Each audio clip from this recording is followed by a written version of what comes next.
I am Tara Karch. I am SEL Client Services Manager with Robin, and I'm very excited and very grateful to be here with you today. I will be presenting what is a condensed sample of a coaching session. And if this were a true coaching session, there would be more interaction, but we have woven in a little bit of it. So please just keep that in mind, that if I had more time with you, I would be hearing more from you, and I would be looking forward to that. But I'm grateful for this time that we have together. So welcome. I'm going to invite you to begin by just sharing a little bit of mindfulness. And if you're able to do so, and if you're comfortable doing so, I invite you to close your eyes or just cast your gaze down, bringing your awareness within. And I invite you to take your hands and flip them so they're palm side up and place them in your lap. And let's begin by taking a nice deep breath in through the nose and releasing it. I invite you to continue to take in nice, nourishing, deep breaths as I'm speaking. So as you're breathing deeply, I invite you to breathe in a sense of calm, a sense of rejuvenation. And I invite you to let go and release on your exhale. And as you're breathing in deeply and exhaling and releasing and letting go, I invite you to envision yourself somewhere that feels truly supportive. Maybe you're lying on a warm sandy beach, soaking in the sun. Maybe you're floating in a pool of water surrounded by plants and flowers. You could even be on a cloud. Just picturing yourself somewhere where you truly feel supported. And I invite you to just allow your body to soak in that sense of support. You are in receiving mode. You've been giving, giving, giving.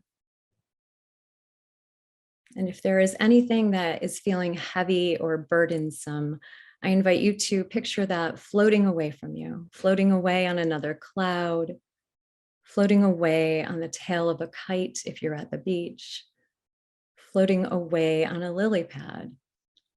Just let it all go. And let's take one more nice deep breath in. And let's exhale through the mouth, sigh and release, let go. If your eyes were closed, I invite you to gently blink them open and return to the room, come back. So I am here on behalf of Demco and Robin. Robin truly supports the entire school community. As Bill and Teresa were both saying, I'm truly honored to be a member of Robin. We support teachers, we support school staff, leadership, we support students, and we even support families through live coaching, through an online curriculum, through gamified challenges that allow students to build healthy daily habits. Demco and Robin, it's a natural partnership because we are both truly innovators, optimizing learning with innovative solutions. That is one thing that I love about both Demco and Robin. So briefly, my story, I was an elementary school teacher for 14 years. At the first school where I taught, I received rewards for going above and beyond for my community, and I was so grateful for them. I was recognized by my principal, I was recognized by our school secretary, and my third year of teaching, I was chosen among my peers as Teacher of the Year, and I was very, very honored. After a few more years, I moved on to a second school where I taught.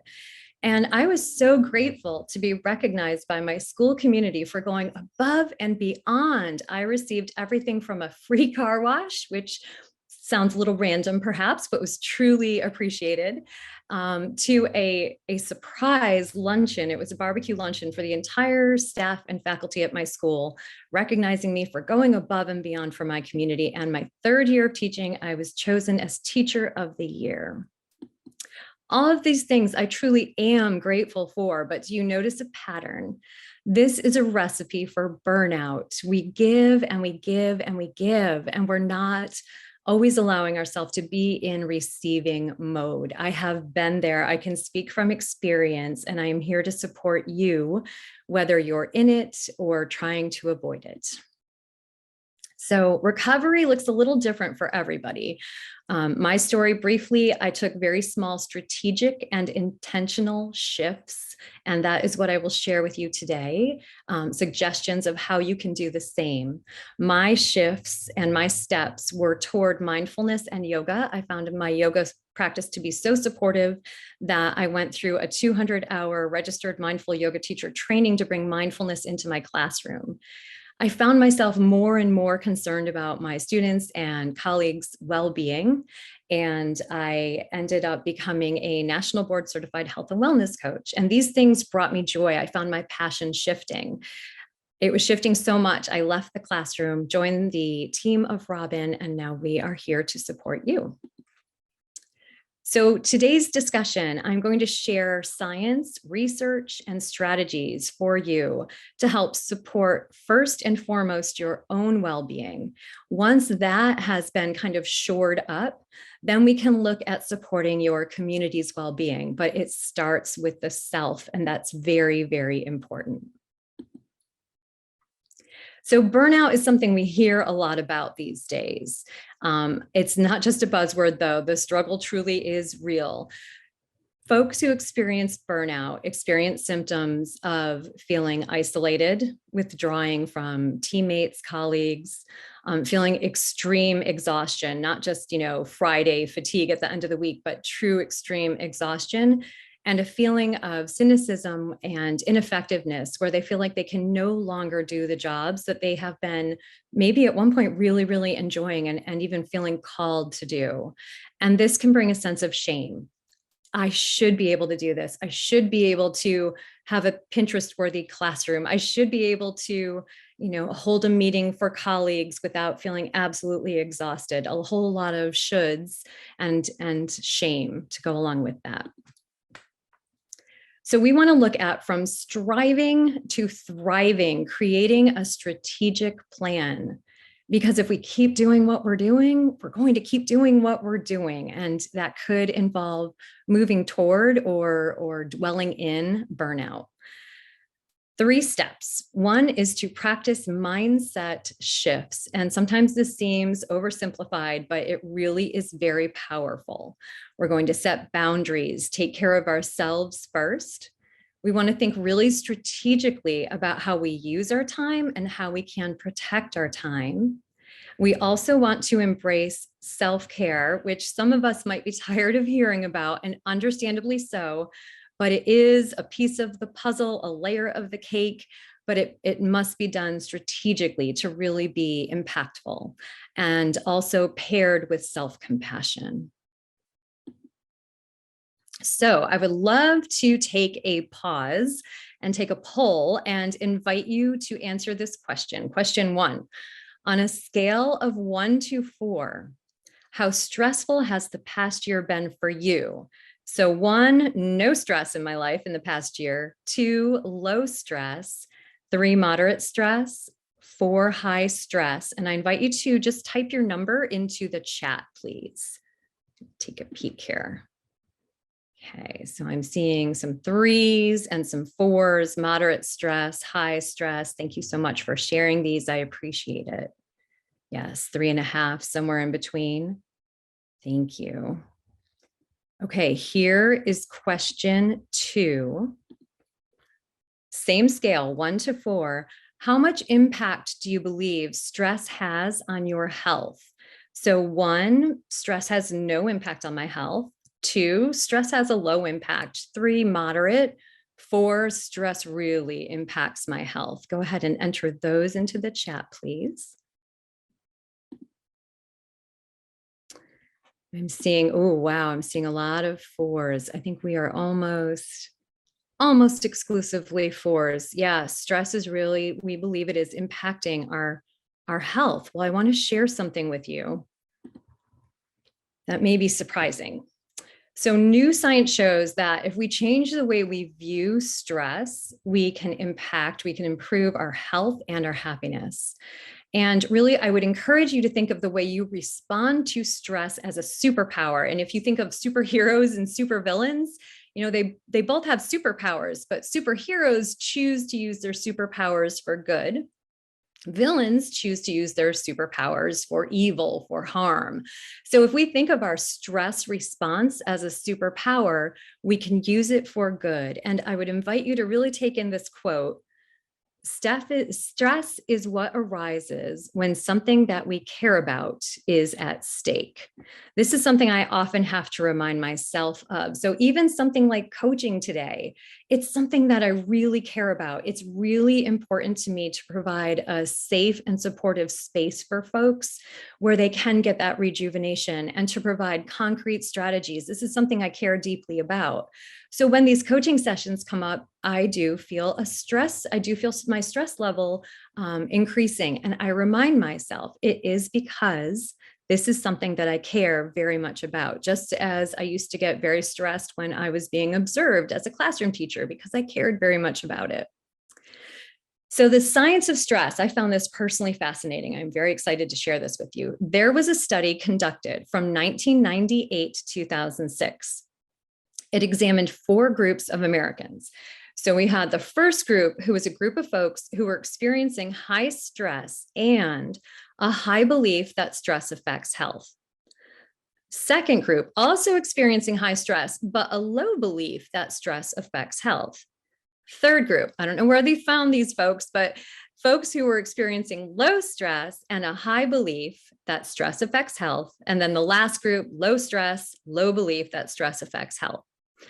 Sadly, group 1, high stress, high belief that stress affects health, had a 43% increased risk of dying prematurely. 43%, that is not insignificant. Here's the surprise though. The group with the lowest incidence of premature death was not one of those 2 low stress groups. It was actually the high stress group who did not believe that stress impacted their health. And again, if we think of stress as a response to something that we care about, then when we're doing things that we care about, when we're leading a meaningful life, we are going to experience stress. I would like to share a little clip of Dr. Kelly McGonigal, a stress researcher and expert in the area of stress, explaining a little bit about this. Now, in a typical stress response, your heart rate goes up and your blood vessels constrict like this. And this is one of the reasons that chronic stress is sometimes associated with cardiovascular disease. It's not really healthy to be in this state all the time. But in the study, when participants viewed their stress response as helpful, their blood vessels stayed relaxed like this. Their heart was still pounding, but this is a much healthier cardiovascular profile. It actually looks a lot like what happens in moments of joy and courage.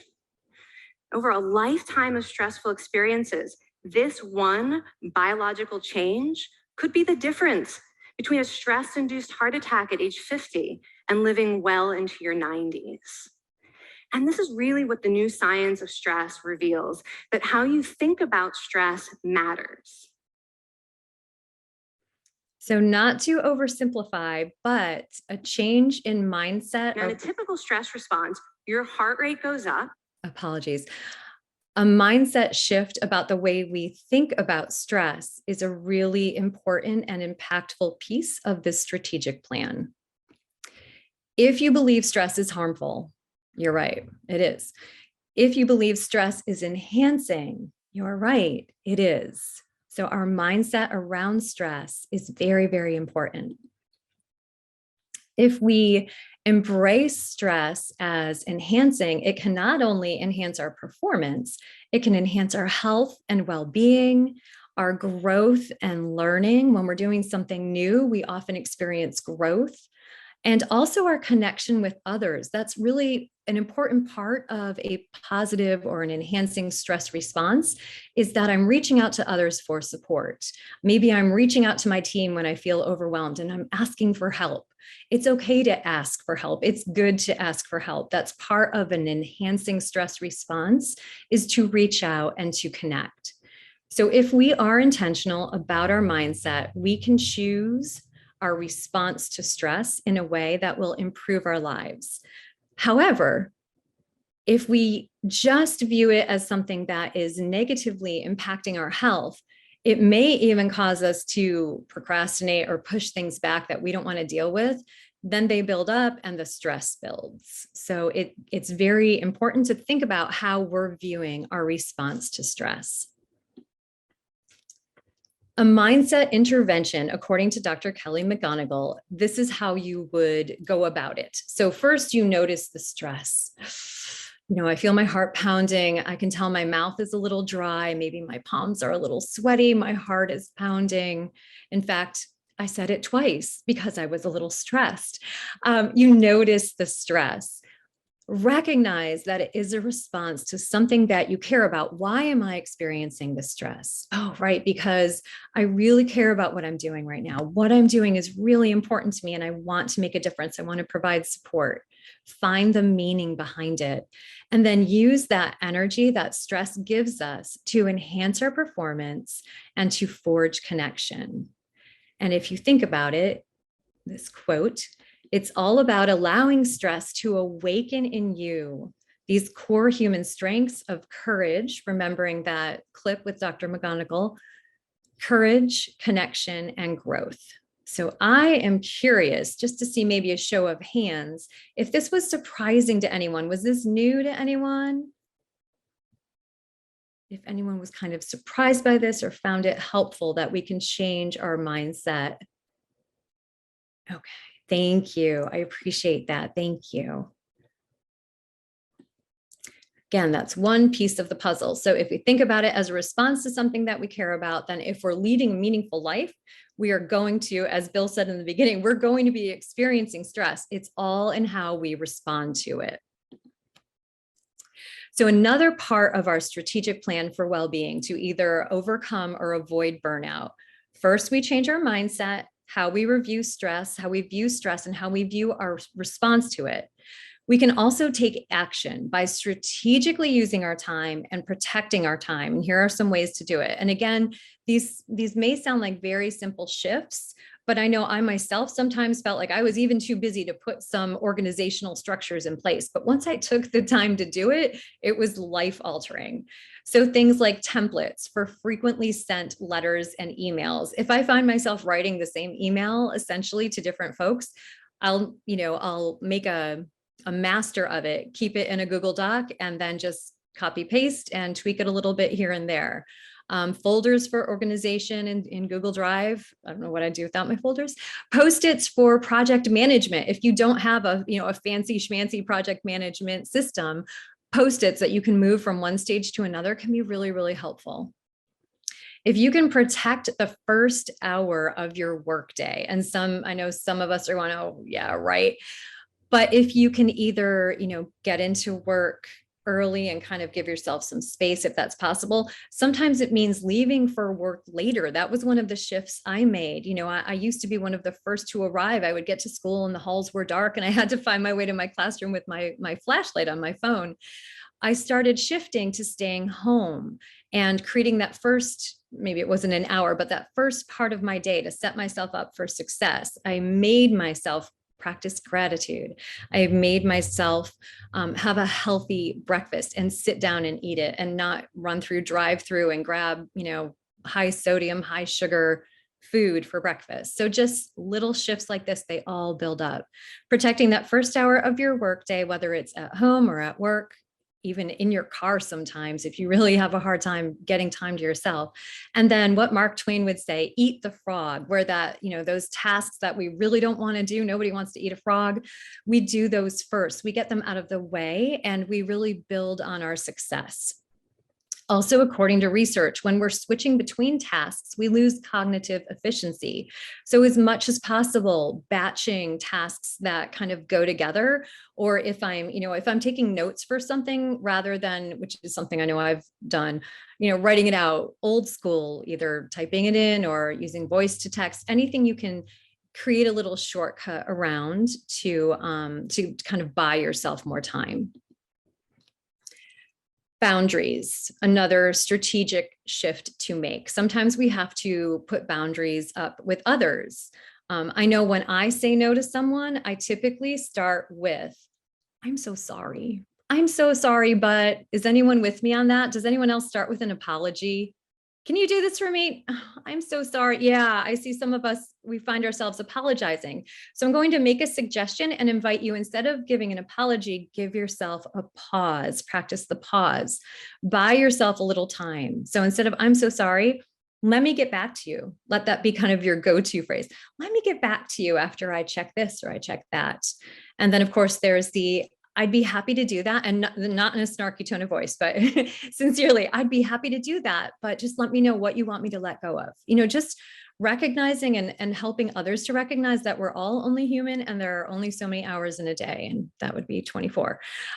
Say no to yourself. Sometimes we have to put a stop sign on, for ourselves.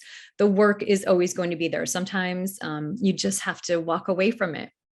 You have to create work-free zones or times and protect them for your own well-being. And sometimes it's also letting go of perfectionism, letting go of the thought or the mindset that everything I do has to reflect my very, very best. I have to go above and beyond every single time. That is not sustainable. So where can I let go of that? Where can I let my standards slip just a little bit? Also, if you choose your support strategically, social connection is so powerful for our well-being. And according to research by the Green Cross Academy of Traumatology, to protect against burnout, if we have positive relationships, 2 colleagues and 3 folks outside of work who are our protectors. These are social relationships that are very positive, that kind of lift us up. This is really, really powerful and impactful. So I would invite you right now in your head, identify your protectors. Who are 2 colleagues at work who lift me up? I feel good around them. I can be myself around them.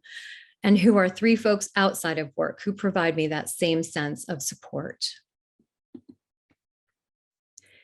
Continuing to choose your support strategically, building and keeping positive work relationships strong. So sometimes we end up putting a lot of energy into relationships that just aren't working for whatever reason, no fault of either party. We just don't connect with everybody.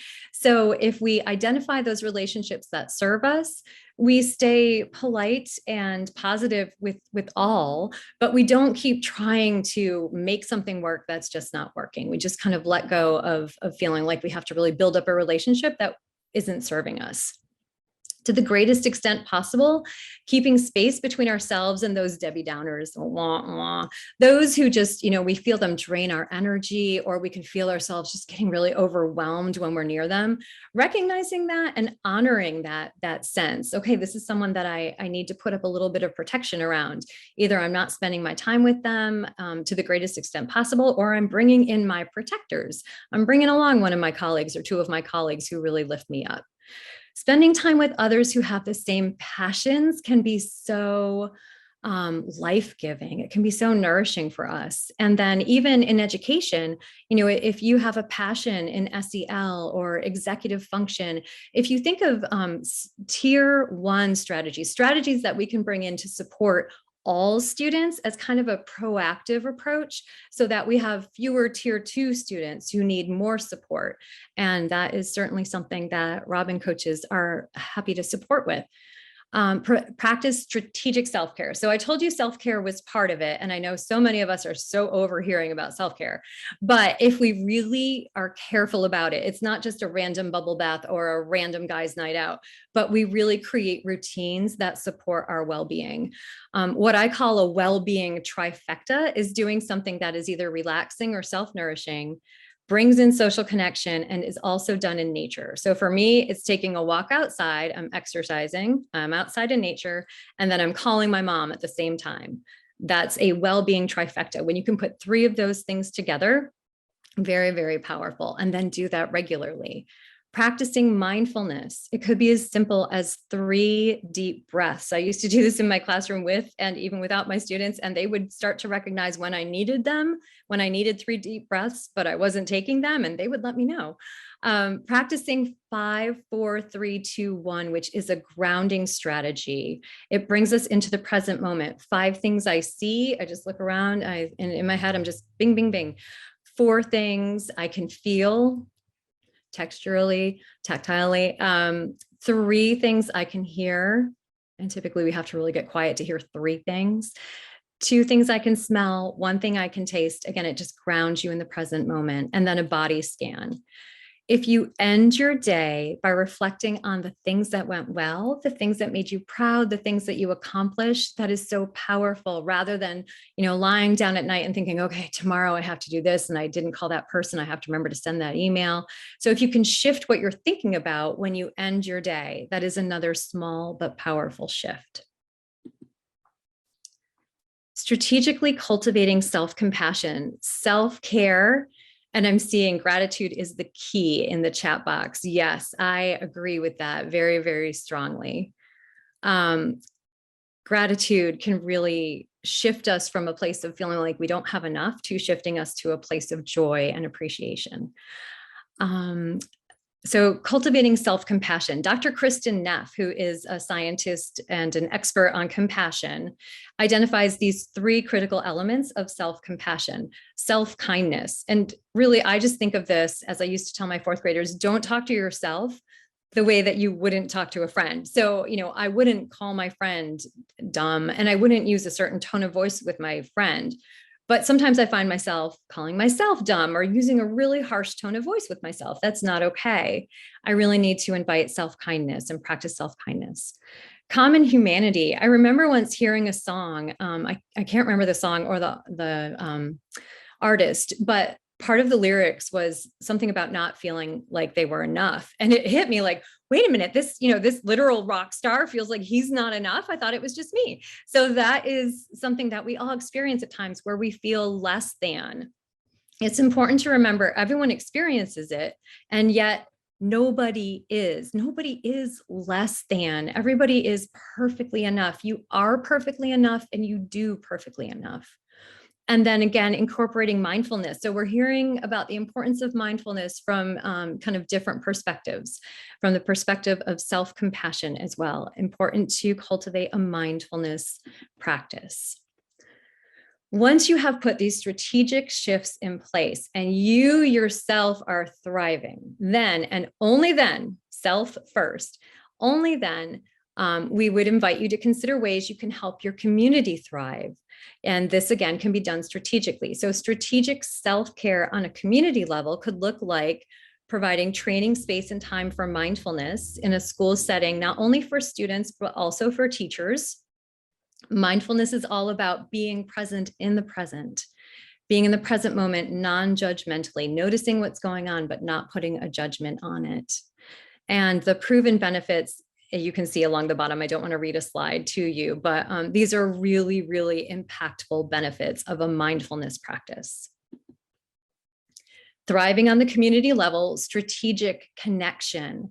We have SEL signature practices that we use for students, but if we take those three signature practices and we apply them to professional developments and to staff meetings, and that would look like having a welcoming inclusion activity at the beginning, or a routine or a ritual, really making sure folks feel welcome in a safe and comfortable space, having engagement strategies, giving brain breaks throughout, and then also ending with optimism and optimistic closure. And again, proven benefits. I'm going to highlight building community, so important. That connection is so, so important to well-being. And then also supporting forward thinking. Look at this beautiful space by Demco, this calm room. So another strategy that we offer for building a thriving community is to create space, literally create space. Can your school provide a wellness space on site with resources? Again, I'll just highlight a few of these. Quiet 60 beats per minute music is scientifically proven to help us to relax. You can build connection where teachers and staff can share well-being strategies, or have a take what you need board with affirmations and optimistic messages. And then providing services. Can your school bring in a wellness specialist not a school counselor, not a guidance counselor. They do enough, but someone from the outside who can support teacher and staff well-being, whether it's once a semester, once a day, once a month. This could be a wellness coach, a life coach, a mental health counselor. Again, Robin coaches do these things. So teachers and staff, they need a no judgment zone where they can speak with an objective third party. It can be so powerful just to allow ourselves to be heard. And often when we're talking with a coach, when I'm coaching, I will often hear clients say, oh, I hear myself saying, or now that I'm talking to you, I'm realizing it's such a powerful, it's a self-empowerment process. So those are the strategies I have to offer you today to enhance your well-being, to avoid or recover from burnout. I do want to share resources that I use. These are things I use to support myself in providing this for you. And then contact information for Demco, and also for Robin. And most importantly, I do want to end with gratitude on behalf of Demco and Robin, honoring the work that you do that is so impactful and so important, asking you to please take care of yourselves and to thank you for all that you are doing.